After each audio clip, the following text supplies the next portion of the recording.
নমস্কার বন্ধুরা, তাপসীপুরের ঘরে সবাইকে অনেক অনেক ধন্যবাদ জানিয়ে আজকে দেখো দুপুরের রান্না হচ্ছে। এটা জ্যান্ত কাতলা মাছ ভেজে নিয়েছি আমি।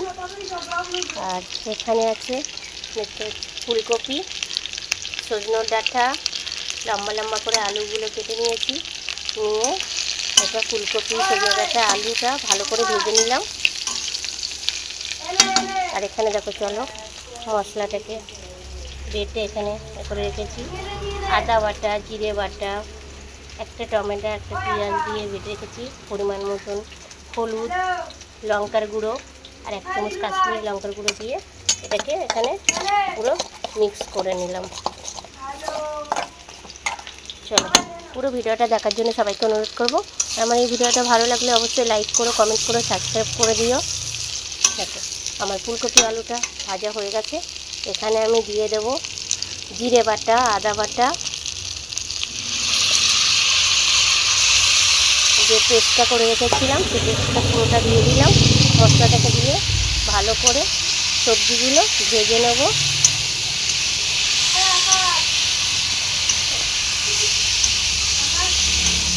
আর এখানে কাঁচা লঙ্কা দিয়েছি বলে কালারটা হচ্ছে এরকমই হয়েছে। পুরো মশলাটা মিশে গেছে। আর এখানে এখনও অনেকটা মশলা লেগে আছে, আমি এটা হাত দিয়েই এক জায়গায় করে নেব। তাহলে পুরো মশলাটা দিয়ে দেবো।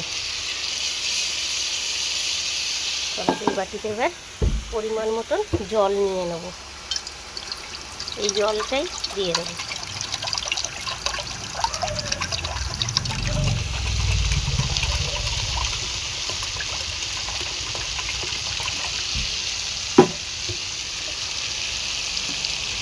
মশলাটাকে দিয়ে এরকম ভালো করে সবজি দিয়ে মশলাটাকে একসঙ্গে ভেজে নিতে হবে, তবে মশলার কাঁচা গন্ধটাও থাকবে না,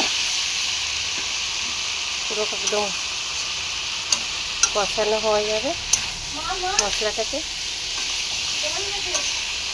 আর ফুলকপিগুলো তো আমি আগেই ভেজে নিয়েছিলাম, এখন অন টাইমের ফুলকপি তো ভালো করে ভেজে নিলে লাল লাল করে, তবে আর কোনো গন্ধ থাকে না। আর একটু উষ্ণ উষ্ণ গরম জলে লবণ দিয়ে আগে ধুয়ে ফেলে দিতে হবে।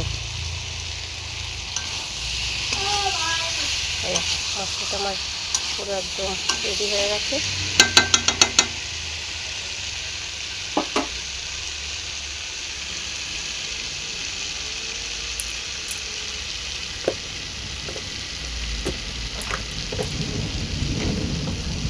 পরিমাণ মতো লবণ দিয়ে দেবো,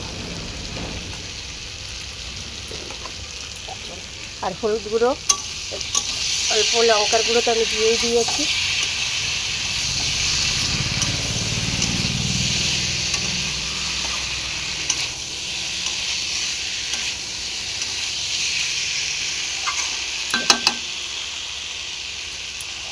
আর যেসব দাদারা, দিদিরা, ভাইয়েরা, বোনেরা আমার ভিডিও দেখছো, লাইক করছো, কমেন্ট করছো, তাদেরকে অনেক অনেক ধন্যবাদ জানাই।